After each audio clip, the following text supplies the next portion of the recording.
Again, Eureka Math Squared, 4th grade, Module 5, Lesson 7. I, as always, am this guy right here, Mr. Short. I hope today's been good for you. Hey, those subscribers are jumping. Thanks, guys. I greatly appreciate it, and so does my class. We're getting closer. All right, let's break this one down. Look at where the decimal is. Make it as easy as you can. All right, how many ones do we have? We have 1. Tenths of the purple, we have 1, 2, 3, 4. So just put the 4 there because it's not bigger, so we don't have to worry about it, right? And then hundredths, we have how many of those? 1. So our decimal is the same thing. After the 1 is where we put our decimal. So we have 1.41. Okay, go to the next one. How many holes do we see? There's 4. 1, 2, 3, 4. So put the 4 there. How many hundredths? There's 2. So now on this one, remember though, there's still a space there, so we still have to put that in there. So we go 4.02 because we're in the hundredth spot. When you think of this, another way to think, and I showed my class this earlier today. Okay, this is our ones. Our decimal goes right here. Here's our tenths. Here's our hundredths. You can't see me writing it because it's messy. There's our ones, there's our hundredths. How many ones do we have? We have 4 ones, right? I did that the wrong way, sorry. Let me fix it. I have 4 ones.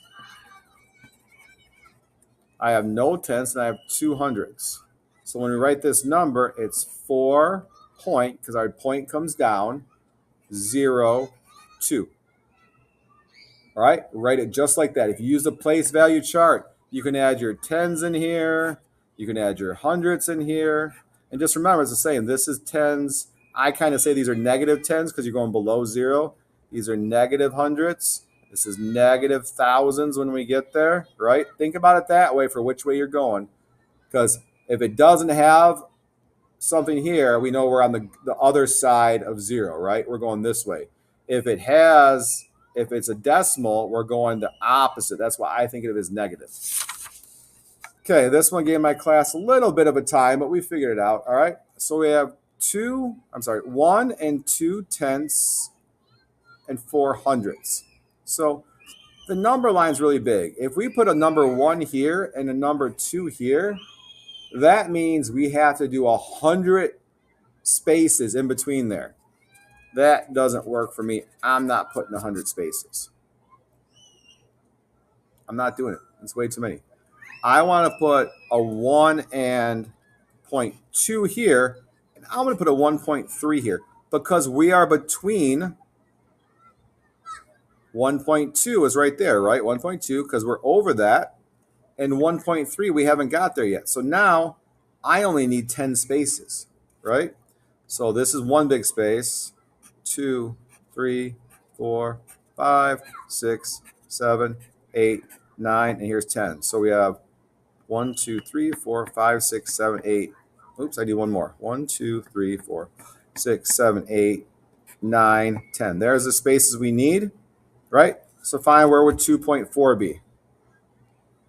I'll give you a hint. The middle, I'm not giving you a hint. Figure this one out. And down here, I'm just going to show you this. I'm going to put 1, and I'm going to put 1.1. That's your hint for the bottom to help you figure out where we need to be.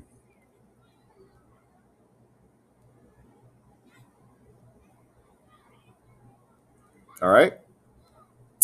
That's my clue down there. On the back, use the read, draw, write process to solve the problem. Carla has 4 gallons and 3/5 of a gallon of water. She only uses a total of 1 gallon and 4/5 of a gallon of water for her plants. How many gallons of water does she have left? So 4 3/5 she starts with. She uses this much. So how much is left? So if she uses it, that means she gets rid of it. That means we take away. But our problem is this 3 is smaller than this 4, so we can't just subtract. So we're going to go next door. We're going to borrow 5 more because 1 hole is only 5 right now. So now we're going to move this. This is going to be 3. We're going to add 5 to here. So we're going to have 8 over 5 minus 1 and 4 over 5. So just do, what does 3 minus 1 do? This subtraction and this subtraction. 3 minus 1 is 2. 8 minus 4 is 4. And we're talking about fifths. So this is how many gallons she has left.